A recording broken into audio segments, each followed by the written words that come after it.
आपने देखा है उन्होंने हमें हरा दिया है। कांग्रेस हिंदुओं में हिंदू धर्म को मुझे मारा गया, मुझे इसने मारा, मुझे उसने मारा, मुझे यहाँ मारा, मलेरिया।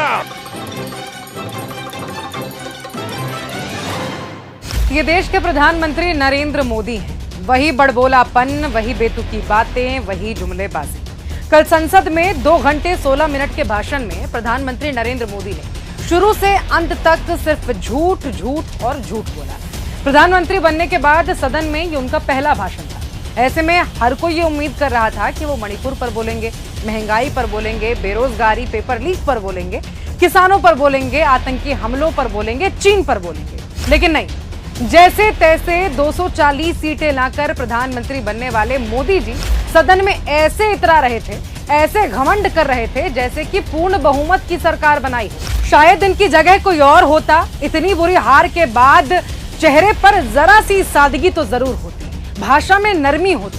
रस्सी जल गई पर बल नहीं गया। जनता ने इनको 400 पार से 240 पर पहुंचा दिया, लेकिन अकड़ कम नहीं हुई। वही अहंकार, वही भाषा, वही हल्कापन, वही असंवेदनशील रवैया। लगभग 2.5 घंटे के भाषण में मोदी जी अपने ही धुन में थे। शोले की मौसी की कहानी सुना रहे थे, ठहाके लगा रहे थे, लेकिन पेपर लीक से परेशान देश के लाखों छात्रों के आंसू, उनका दर्द साहब को दिखाई नहीं दिया। पिछले दिनों एक के बाद एक, कहीं पानी की टंकी, कहीं पुल, कहीं एयरपोर्ट की टूटती छत के नीचे दबे लोगों की चीखें इन्हें सुनाई नहीं दी। 2.5 घंटे पूरा सदन मणिपुर मणिपुर के नारों से गूंजता रहा, लेकिन मोदी जी की जबान से एक बार भी मणिपुर नहीं निकला। सच में बड़ी हिम्मत लगती होगी इतना बेशर्म बने रहने में।